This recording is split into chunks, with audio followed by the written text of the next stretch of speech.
I'm a global macro investor, and economics, markets, politics, and geopolitics all matter. And there were three things that are happening in our lifetimes that never happened in my lifetime or our lifetimes, and that I learned before I had to study past periods. And those three things are the creation of a lot of debt and money. The second is the amount of internal conflict that we're having over money and values and what that's like. And the third is the changing world order with countries like China and Russia competing with the United States in a way that didn't exist before. It's a basic thing. Everybody agrees we need more money and we need more spending. But if you spend more than you earn, you have to borrow. And that creates debt. At first, it's credit, so it gives you buying power. But you have to pay it back, and that becomes depressing. And so in order to avoid that, central banks can print money and buy it back. But when they do that, that depreciates the value of money. So what we had was a lot of money and credit go out to a lot of people, a lot of buying power. Everybody, when they got it, they thought, oh, that's great. And somehow they seem surprised that when they spend it, the prices of everything go up. But the truth is that if you divide the amount of money and credit that's used for spending by the quantity of goods produced, you can calculate, well, the prices will change. And so that's what's going on. And that's what went on in a giant wave, the Federal Reserve and the government together. And that produced a giant amount of inflation, between 7.5% if you use year over year, or if you take the core inflation rate, it's closer to 12 and it's rising. There's some temporary influence, but it's basically because of the amount of spending. You can measure the amount of spending, not because of the bottlenecks. Buying power is what matters, right? So what happens is when inflation goes up faster than your other sources of income, you lose buying power.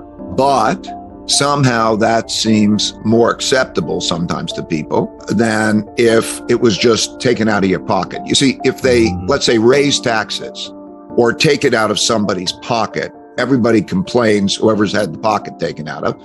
But if it comes through printing of money and everybody gets checks, it's more acceptable.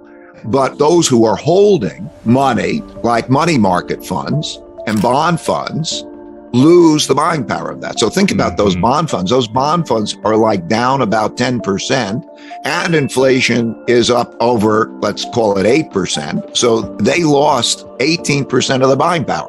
We think of it as meaning higher prices, but to some extent, that's a rich man's perspective because they say, oh, now I have to pay more.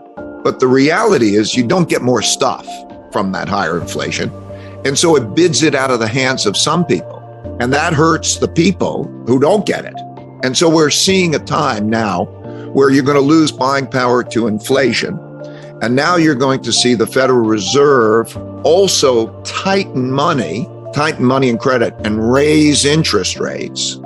And when they do that, that creates less buying power. You know, they say, okay, now you can't spend as much money and the prices are going high, but they do that in their crude way of trying to reduce inflation. But you get it from both ends, the higher prices and then the higher interest rates you have to pay and the higher debt service costs and also less availability of money. So it's a squeeze, like the squeeze that happened in the 1970s. These things go in paradigm shifts that quite often take, relatively long time because everybody's mindset is in a certain place and they're doing certain things.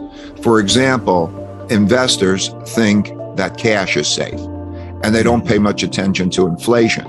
And then what happens is they get inflation and they realize that if I'm holding cash, I'm losing buying power. So then they shift, they sell out their cash or they sell out their bonds and they put that into other things.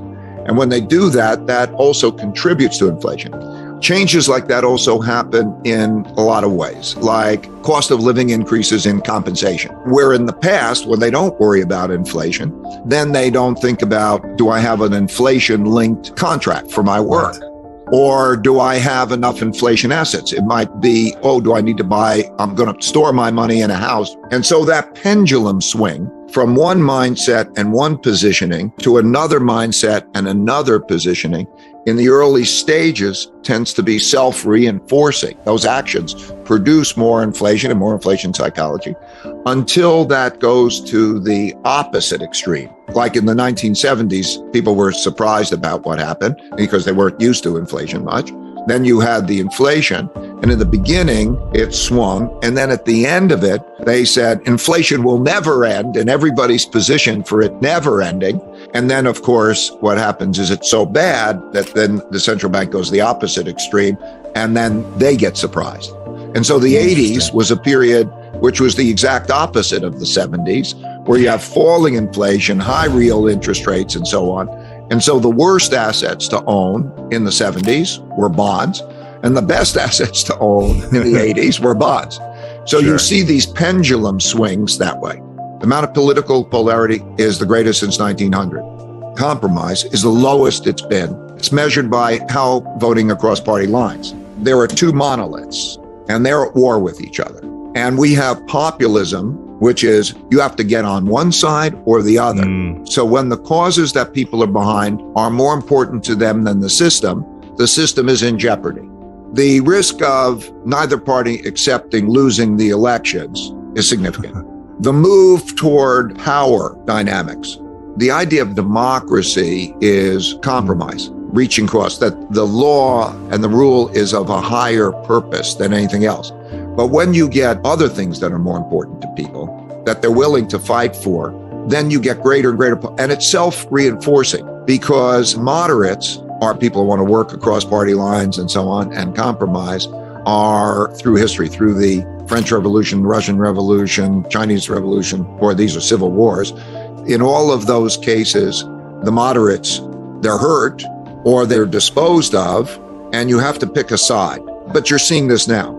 The ideologies are dominant. So, for example, when Elon Musk buys Twitter, the decisions he will make regarding Twitter will probably have a greater effect on our society than the decisions the Supreme Court makes. It's one of the symptoms that it's not normal economics in the usual way. So it's a different game that people should be aware of. I have a principle, which is that if you worry, you don't have to worry. And if you don't worry, you need to worry. Because if you worry about things like, if you read about the consequences of what has happened in history, and you look at the likelihood and you say, okay, we can have this kind of a conflict, or we could have that kind of a conflict, external conflict, and boy, these conflicts are terrible. Maybe that sort of brings us more together, because we have the power together if we don't fight each other in that way, and we can compromise and so on. I was just in Singapore, and what they had is they had savings. Because they have a large savings, the income from that savings covers 20% of their budget. So one generation is giving the other generation a savings, a good education, and civility. And this happens in certain places. What we have left our generation with is debts, a broken down infrastructure, and fighting. I mean, the answer is, if we're all good with each other and we're productive and we earn more than we spend, we won't have a problem. But we got to get there. If I was president of the United States,